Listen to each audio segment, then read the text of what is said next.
Northern Luzon at nasa may silangang bahagi ng Luzon area.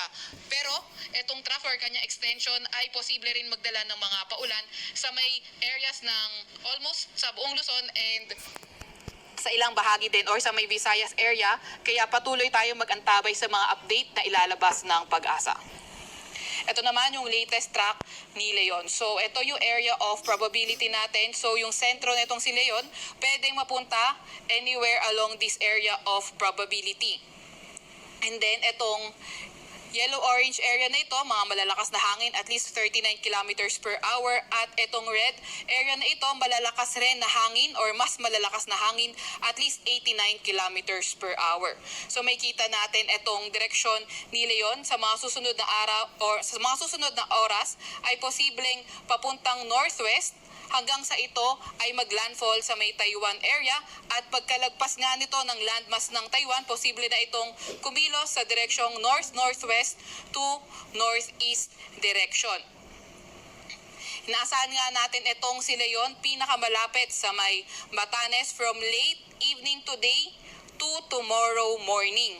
So, nasa area nga rin ang probability of Batanes. So, ang landfall scenario sa may Batanes, hindi natin rinurule out.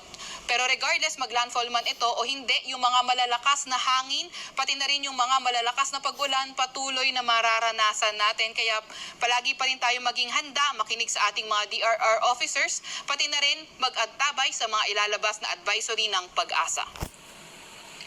Inaasahan nga natin itong super typhoon nito ay peak intensity papalapit sa may Batanes area. So, kagaya nga ng ating nabanggit, patuloy tayong mag-antabay sa ilalabas sa update ng Pag-asa. Laging makikinig sa ating mga DRR officers kung kailangan ng lumikas. Dahil nga po, nakikita nga natin na napakalapit sa may Batanes area, extreme northern Luzon area din.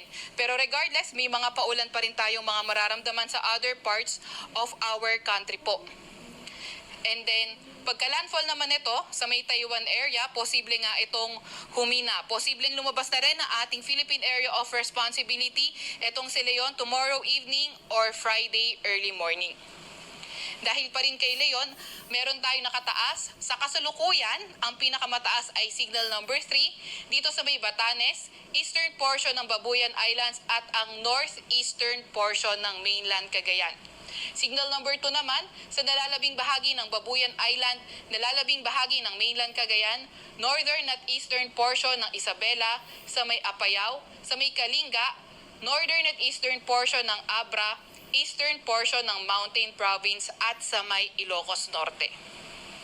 Signal number 1 naman sa nalalabing bahagi ng Isabela, sa may Nueva Vizcaya, nalalabing bahagi ng Mountain Province, sa may Ifugao, sa may Benguet, nalalabing bahagi ng Abra, sa may Ilocos Sur, sa may La Union, Pangasinan, Nueva Ecija, pati na rin sa may Aurora, northeastern portion ng Tarlac, northern portion ng Bulacan, northern portion ng Quezon, kabilang na ang Polillo Island sa may Camarines Norte, northern portion ng Camarines Sur, at ang eastern portion ng Catanduanes. Para sa mas detalyadong impormasyon, pwede niyong bisitahin ang aming website, pagasa.dost.gov.ph under Tropical Cyclone at under Tropical Cyclone Bulletin.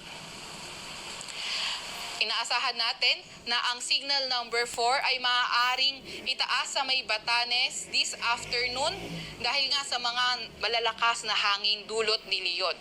So kapag mas kumaliwa pa nga itong track ni Leon, hindi natin tinatanggal yung pag-issue natin ng signal number 5 kagaya nga ng mga nabanggit na natin sa ating mga previous presentations.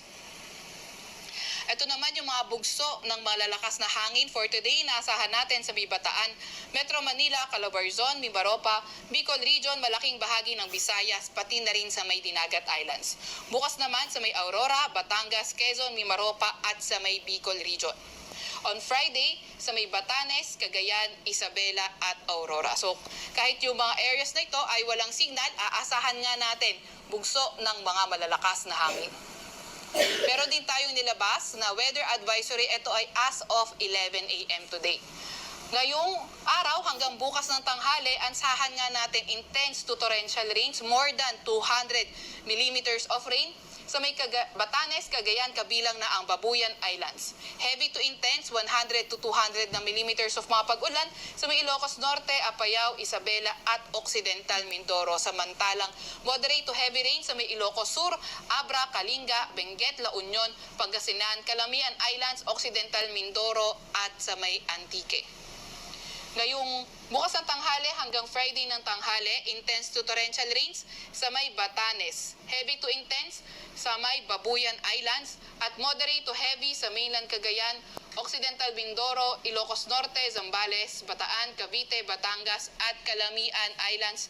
And Friday noon to Saturday noon, moderate to heavy rain sa may Batanes. So, ingat sa lahat ng mga inuulan, lalo na ng mga nakaraang araw pa dahil nga saturated na yung lupa natin.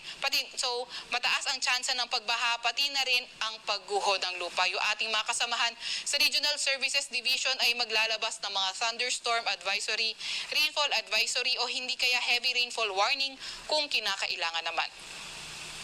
Ito pa rin yung ating gale warning as of 5 a.m. today sa may Batanes, Cagayan, kabilang na ang Babuyan Island sa may Isabela, sa may Ilocos Norte, Aurora, sa may Quezon, kabilang na ang Polillo Islands, Camarines Norte, pati na rin sa may Catanduanes. Kaya kung maaari, huwag muna tayong pumalaot sa areas na yan dahil magiging maalon hanggang sa napakaalon ng karagatan. Meron din tayong nilabas na storm surge warning, 2.1 to 3 meters sa may area ng Batanes at sa may Cagayan. So yung mga kababayan nating nakatira sa low-lying coastal communities, advice na lumayo muna sa coast or beach, cancel all maritime activities, at laging maki-update sa ilalabas ng Pag-asa. At muli, pinapaalalahanan natin ang mga kababayan natin na laging makikinig sa ating mga DRR officers kung pinapa-evacuate na tayo ay mag-evacuate na.